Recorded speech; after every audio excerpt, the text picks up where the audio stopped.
Hey everybody, how's it going? Welcome to episode 2 of More Than a Title. I was going to do the intro, y'all, but we're a little late on time, so we wanted to just get right to it, man. So sorry for the technical difficulties. Thank you for everybody joining. Thank you for all the support. So just to kind of set the table, I'm your host, Jared Thomas, as usual. And, wanted to start this series, as you heard before. I've listened to too many business podcasts, and it's always the same topic, same people in the circuit. And I wanted to create this to give listeners and myself an opportunity to get to know the person behind the title and learn a bit more about their personal and professional journey. So today I have a special guest joining me. He has 10 years of experience in the content strategy and communications. He's worked at places like Reuters News, Sky, Philip Morris International, and is now one of the head of social media for a Fortune 200 brand. Let's give a special welcome to Duarte Garrido. How are you, my brother? I'm good, Jared. How are you, man? Thanks for having me. Thank you, brother. Thank you, man, for coming on, man. It's a pleasure and it's an honor. So everybody just set the table, man. This is me and DG's first time actually meeting, right? so we've been connected with each other for about at least 6-7 months now. And we've just been, we've created a great bond. And I think I want to share the story before we, go into your personal journey, if you don't mind. Yeah, go for it, dude. I would love to. So, I just I forgot what I saw on your LinkedIn, but I think I've seen a post of yours or something that one of my, followers liked one of your posts. I saw that. I see global head of social media. I'm like, all right, cool, man. I would love to learn from him. But why I want to bring it up is that most sellers would have got happy ears and saw that and immediately pitched you. And it was completely different. It was just, man, happy holidays, brother. I loved your post, man. And do you want to be on the podcast one day? Let's get to know each other. And from there, it was just I think we spoke for half the day that day or something like that. Yeah, it was crazy. A genuine connection, which is, it's uncommon on LinkedIn through DMs, isn't it? Oh, so uncommon, bro. It's either I'm going to get the Forex pitch, I'm going to get this pitch, I'm getting, how do you get more leads, and treating me as if I am a lead. I'm like, all right, if you can generate leads, then you wouldn't need to generate me, but cool. So all of that stuff, man. So it was just a really good conversation. We connected, we bonded, and to have you here on the show, brother, it's an honor, man. So thank you. It's an honor to be here. Thank you, brother. So let's get into it, man. I know we're a little tardy today because of technical difficulties, but let's start from the top, man. It's technology, man. But let's start at the top, man. How did you get into the industry? Tell us a little bit about your personal journey. How, let's say right after high school, how did you get into the industry? How did you find your passion? And we'll take it to where you are now. Sure, man. Yeah, I'm going to skip through all the complications of my early career. I did this stint as a chef for a couple of years, and I was, a gardener, and I worked in a warehouse. I did all kinds of stuff. But about 10 years ago, I decided to become a journalist, and I moved from Portugal to London. Wow. To study international journalism, and I got an unpaid internship at Reuters. And that went well, so they started giving me freelance gigs. And that went well, so I became a producer, and I became an on-screen reporter, even though my accent sucked. And I covered, film festivals, Cannes, Venice. I did the Rio Olympics. I was the official Reuters TV on-screen reporter for the Rio Olympics, which was the coolest and most daunting thing I've ever done. Wow. Then I realized I actually, I suck on camera, so I'm just gonna pivot to something else. And then I went on to Sky News to write on their entertainment section on digital. Uh-huh. And I was the entertainment editor for a while. I did movie reviews, which was always sort of like a passion of mine. And they gave me the freedom to do that, which was pretty amazing, to be honest. I was a no one, and they gave me a stage, and they listened to my opinion and my voice, and it was awesome. Man, shout out to them, man. Shout out to them, really. Yeah, honestly, though, London has been very, very good to me. And then suddenly I was at Sky, and I just realized that the pieces I was writing as a reporter and were published on the website, I had no control on the distribution side. So when they went to social media, it was a whole separate team. They worked in a silo. Yeah. There was no communication. I just thought, you know what, maybe there's something we can do here. Maybe I should reach out to the social media team and have a bit more input and lend a little bit of my voice to the posts, to the distribution side of my articles. And that bridge that I created between the digital desk and the social media desk gave me the opportunity to start doing stuff on social media. And eventually I got hired to sort of run their day-to-day operations on social media at Sky News, and that was pretty cool. So I did that for a year, and then eventually I got a really weird sort of invitation to go on to Philip Morris International, which is, as you all know, a sort of big tobacco company, not really used to communicating, but they had decided to pivot away from cigarettes. So to stop cigarettes altogether and to start and to become a sort of science and technology company. And they wanted to communicate that to the world, you know, and they wanted to be on social media. They wanted to, you know, build a website and do paid and owned communications, and a lot of content, a lot of educating the consumer. Exactly, and I helped them do that. So I became their deputy head of global social media, and I activated over 70 plus markets to you know, be on social and to communicate externally as well. And I built a social team from scratch, or I helped build a social team from scratch, and it became a really sort of agile and well-oiled engine.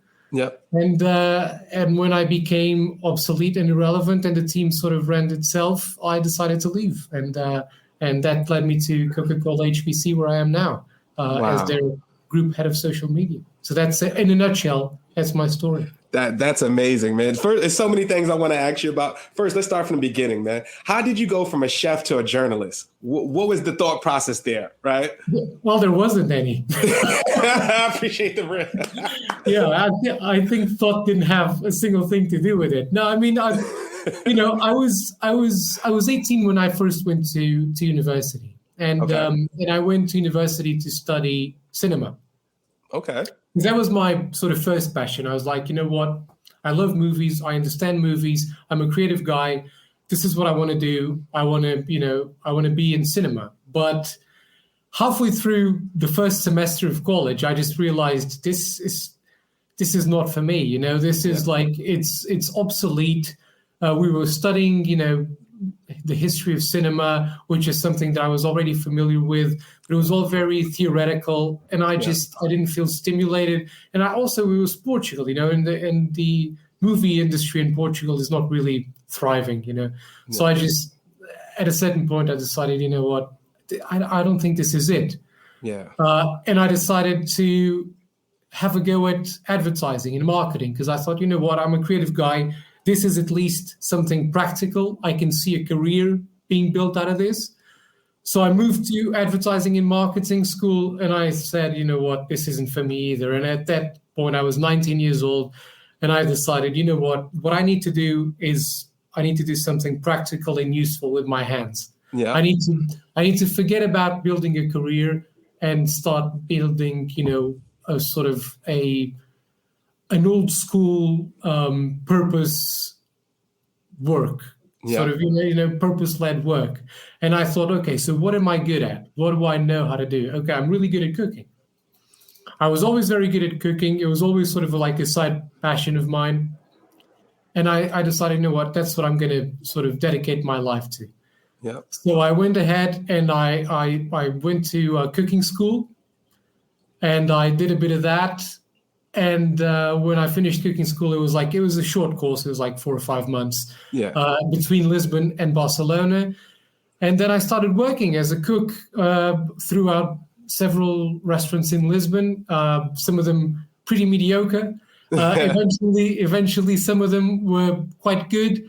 And then I got a stint at a really fancy place near my hometown, overlooking the Tagus River. I mean, it was the perfect restaurant. And I had a job as a chef there, and I was really enjoying it. So I decided, but at that point I was really young as well. I was like 21. Yeah. And I had, you know, it was the start of the rest of my life. And I remember at that point I was earning quite a bit of cash, and I thought, you know, I can probably buy a flat right next to the place I work, and this is it, and I'm settled. And I was looking at a flat. It was like a 10-minute walk from the restaurant. Mm-hmm. And the day I was meant to sign the contract on the flat, I had sort of like an epiphany. I don't know if it was an epiphany or just kind of a really big scare, that the kind of scares you have when you're 21, and you get your whole life decided for you. And I thought, I mean, this isn't it. This isn't what I'm going to do. This isn't where I'm going to live. There is more to life than this, and I just don't feel like I'm ready to settle yet. So I scratched all of that. I grabbed the little cash that I had put aside working in several restaurants. I quit my job and I went backpacking through South America for 5 months. Wow. So I left everything behind, and that's what I did with the money. Just so I just spent all my money traveling. That. Yeah, it was crazy. But I was 21, and to be honest, I think it was the wisest decision I've ever made. Oh, definitely. Because I would have, I look back now and I think, where would I mean, if I hadn't made that decision today, I was going to be, 5 minutes away from where I was born. I wouldn't have gotten to move countries, to know different cultures. Because after that 5-month trip around South America backpacking, I then did Southeast Asia and I did Europe, and I traveled overall. It was over 50 countries I've done, and that opened up my sort of understanding of the world so much, and it got me. It was really important, and that was when I decided to go back to university. So I went back to Portugal at the end of those 5 months. I got a job at night working in a warehouse just to pay for my studies. And I took a bachelor's in political science because I thought, this is my way into being a war reporter and a political reporter. Because that's what I decided I wanted to do. I'm a man of the world. I've traveled through all these countries. Now I'm going to take all that knowledge, take all that, cultural insight and do something with it, and share it with people. Yeah. So I finished my bachelor's in Portugal, and then I moved to London to take my master's. And halfway through my master's, I got the internship at Reuters in London, and that was it. That is an amazing story. So there's so many things that we can unpack there, and I want to pack something for the listeners.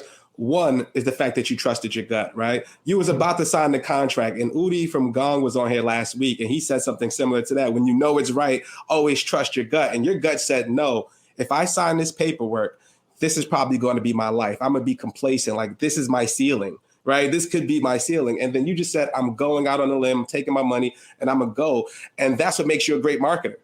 Because then you've traveled and you got to know people and understand those particular markets, so you know how to market to them when you're at those particular, the specific brands, right? So I always tell everybody, I think the best marketers are creatives and people who worked in the hospitality industry. So like for me, I was a waiter. So my big thing, in order for me to eat, man, I was making minimum wage. I had to create the best damn experience at your table. I would sit there as soon as you sip water, there's a straw, what's that, whatever the hell it was, right? I would use it, you know what I mean? Whatever it was, I'd make sure you have I give you 5-star experience, and we're at Dallas BBQs where the meal is probably like $50. You know what I mean?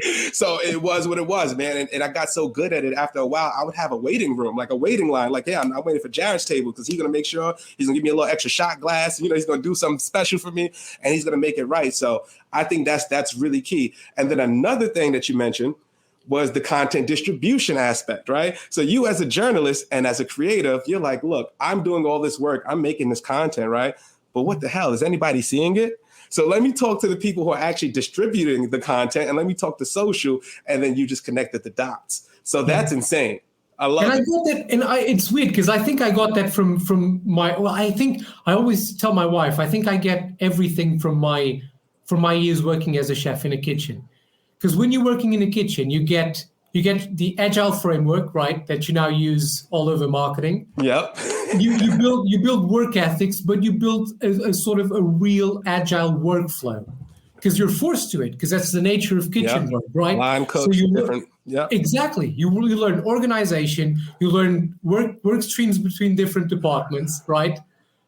Different stages of product, and like you said, content distribution in a certain way. That's what kitchen work is. So I think that really shaped my career. And it made me just a better worker overall, because it taught me the value. It also taught me the value of a desk job.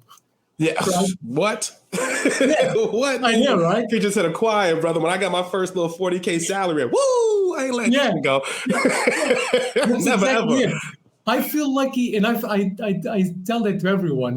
People that I now mentor and people that I sort of that work for me in different teams, and I always tell them, these are younger guys, and I tell them, listen, if you've never had a blue-collar job, you're going to struggle to get to be thankful every day for not being sweating in a kitchen doing 16-hour shifts. Oh man. Because when you do that, after 4 or 5 years, it starts to break you, right? For sure. You have to be incredibly resilient. And that's, I mean, what I have now, it's easy. Yeah, that's crazy. Let's talk about that, man. It's easy. Like, all right. So coming from the places you've come from, like, what has been the most challenging job out of all of those that you've had? And like, what is the biggest challenge working as a head of a social media group? Like, what's the biggest challenge? I think the biggest challenge was, without a doubt, my time at Philip Morris. Okay. And that's because, it was a challenge per se, because it was a challenge from the company side. They were living through the biggest transformation, not only as a company, but they are trying to disrupt the whole industry. Yeah. Imagine the biggest tobacco company in the world saying we're going to stop selling our bread and butter, cigarettes.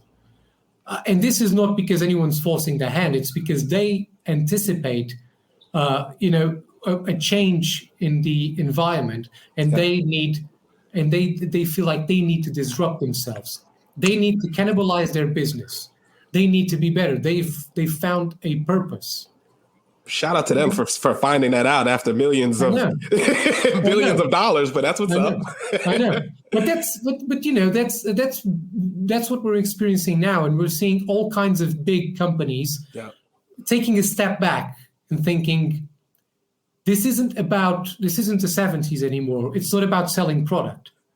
Because consumers today, they would rather buy purpose than product.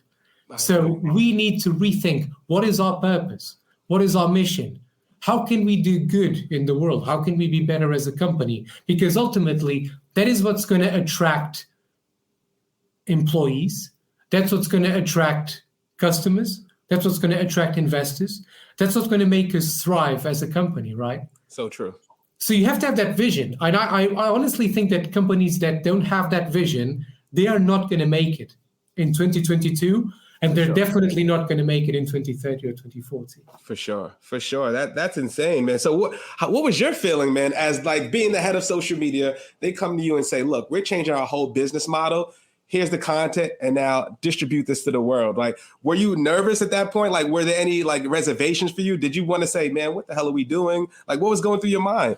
I mean, I had reservations when I got offered the role, right? Yeah. As I think with anyone that came in to build this sort of global comms content studio from scratch, I think everyone had reservations, because at this point, everyone has reservations coming into a big tobacco company. But it's when you hear the story and the purpose and the mission and the values and the will to change, that's when you think, okay, I'm not joining Philip Morris International, the big tobacco company. I'm joining Philip Morris International, the science and technology driven company. Yeah, exactly. And that's so obviously, that was the first challenge. The second challenge is, okay, now that I'm here, how can I actually make a difference? Exactly. How can I help this company do something good? And it wasn't up to me to do the good. The good was done by the scientists. The good was done by the senior management team, because they had the vision, they had the tools, they had the know-how. So my role as a communicator was to help them shape their narrative and help them communicate that narrative to their key stakeholders, to the people who could help them pivot away from cigarettes. Yeah. Because as a company, you realize you can't do it yourself. For sure. You're part of a bigger ecosystem. So you need the help of the media, you need the help of industry regulators, you need the help of the medical and science community, you need the help of the consumers as well. You need the consumers to throw away their cigarettes. You need them to stop consuming cigarettes, because one of the things that Philip Morris said from the start was, listen, if we just stop selling cigarettes tomorrow, our customers will just buy cigarettes from someone else. Exactly. Right? Exactly. And we're not actually making a difference. We're cannibalizing our company for no specific reason. So what we need to do is we need to change the habit of the consumer. So that's the whole journey, and it's a much more complicated thing to do. So you need to work. You need to work in unison with so many other actors, and you need their help as well. So it was a huge challenge, and it was really rewarding, because one of the things as a content creator, I came in and I thought, okay, I'm the deputy head of global social for them. What I'm going to do is I'm going to create content, and we're going to push content out. But then I realized, you know what, this, as a social media manager, as a person who understands social media, I don't think that pumping content out as a company, especially as a big brand, will do anything. Because what you do is you create an echo chamber, right? You're pushing content in the sort of the vacuum of social media. No one's listening to you. No one's engaging with you. But most importantly, you're not listening to anyone. And that's the envelope I kept pushing when I was at Philip Morris, was listen, we need to listen, not just communicate, but listen. We need to create a conversation. And one of the biggest campaigns I sort of pushed when I was there was a campaign called Let's Talk. And that was the whole ethos of it, the whole purpose of it was, let's find where our key audiences are. Let's find our communities on social media. Let's tap into them. Let's use, marketing tactics to get to them, to insert ourselves in the conversation, and then to listen to them, and then to invite them to speak to us, to say, you know what, you're our critics. Tell us what your suspicions are. Tell us what you're skeptical about. Let's start a conversation, and then we can show you the science that we have behind our smoke-free products, that are a better alternative to continued smoking. And we can exchange, scientific know-how. We can exchange scientific papers, peer-reviewed papers. And that's how you sort of build a community of trust, right? When you open up your science, when you open up the way you do business, the way you create your product, and you make it a team work. And that's even the core purpose of peer reviewing, right? Is the scientific community already has that mindset. Because when they study something, they open it to their peers. It always reminds me of Google and their ethos, and how they counter Apple. Apple is a closed system, right? You can't really do anything with closed ecosystem. Yeah, and Google was their whole purpose as a company.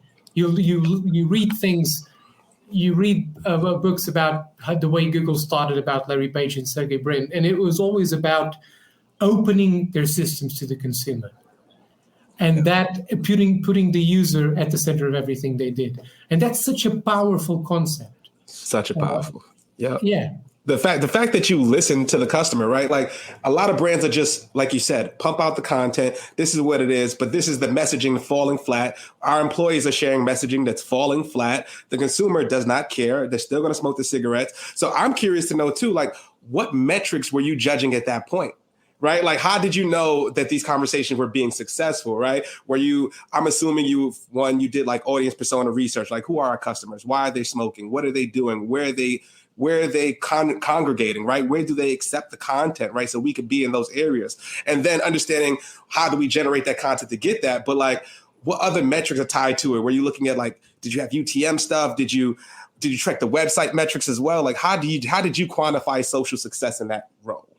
There were loads of different metrics to sort of qualify social success in different campaigns. But I think, and the crazy thing is, listen, one of the things we did was we actually created a campaign called Unsmoke, which was a huge global campaign which was meant to get people off cigarettes.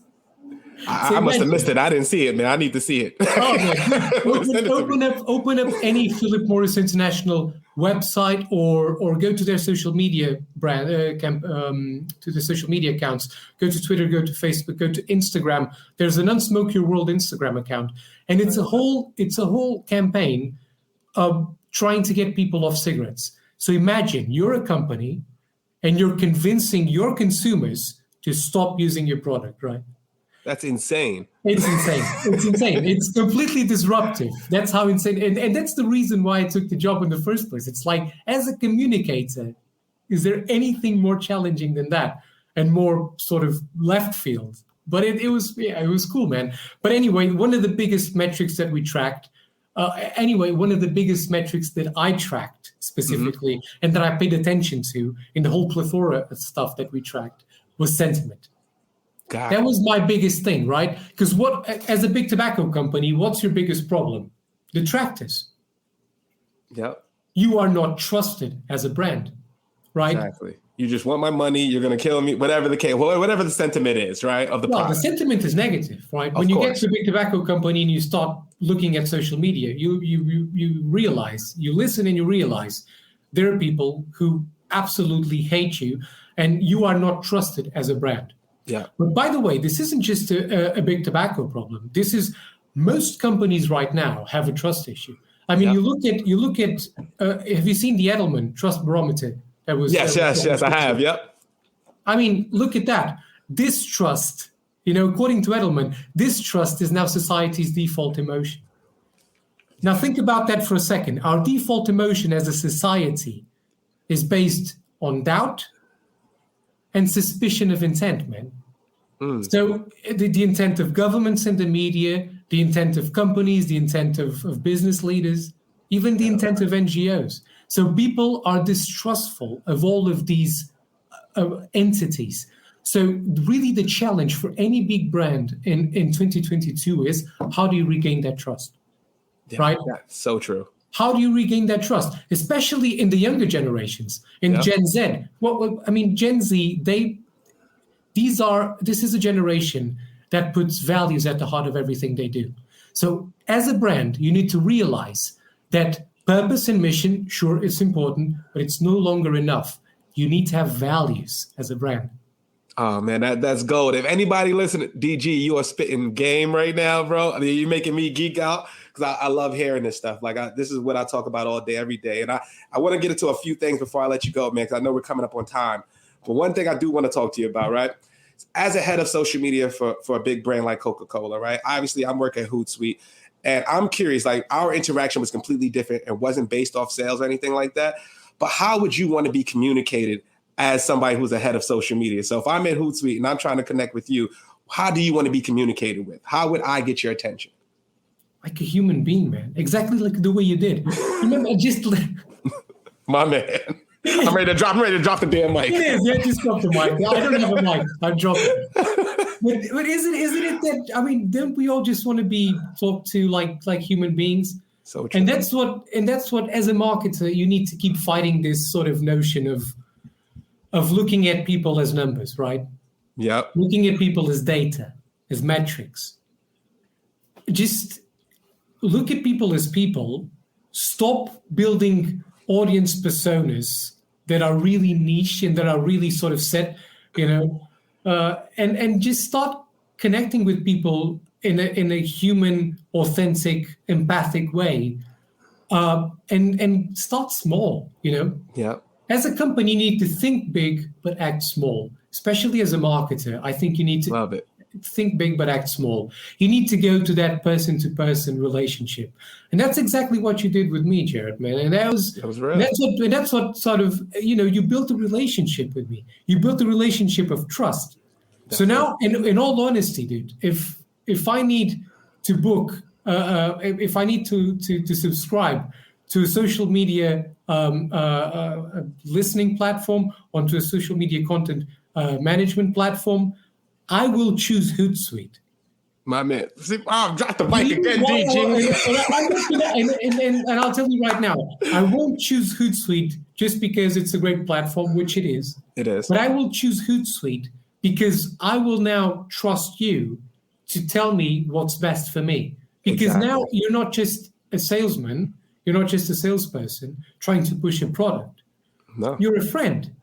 Exactly. And that's what I keep advocating for. It's like, and that's how you should use social media to regain trust and turn detractors into supporters, into friends. Instead of being the guy who pushes the product, be the new friend who, listens to their stories, who invites them to a podcast, who listens to their career trajectory, who asks them questions. And you build that relationship of trust. So when I need a product that you're selling and a competitor comes in with a better product, maybe, or a cheaper product than yours, I won't care. I would rather buy it from you. Because there's more value. Is the trust is there. And I tell people that all the time. It's like, first of all, I can't sell to you if I don't know what your problem is, right? If I'm just hitting you up like, hello, what's in the DM? Like, I have a general idea of what you may be facing, but I don't know. But to be honest with you, this is why I started the podcast, right? There's more value in the lessons of the story. I learned more in the story of you being the chef and you moving around, and it instantly clicked of all your marketing skills. It just boop, boop, it just clicks, right? But I get more value of that than me just saying, hey, come see Hootsuite, and now you're just doing me a favor, but I lose the sales leverage.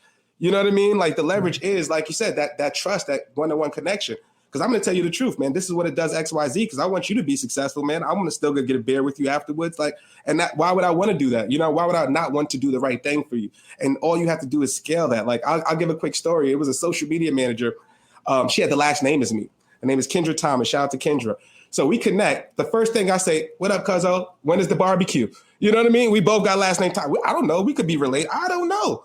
But guess what? I guarantee I was the only person that reached out to her that way. Yeah. And then it connects. And now we had a conversation for 2-3 hours. Now, if I do need something, it's the same thing. So guys, think about it. Just be a person and not a lead. I know it's hard to see it on Zoom info. You get the email, you get a name, you see the org charts, but there are people just like you, man, with KPIs, all that other stuff with families, kids. Treat it as such, man. Treat it as a friend, man. And it's much more valuable. And it's the only way. I mean, it comes full circle because it's really the only way for you to share your values, right? That's it. As a human being, sure, but even as a brand, think about it in a brand perspective.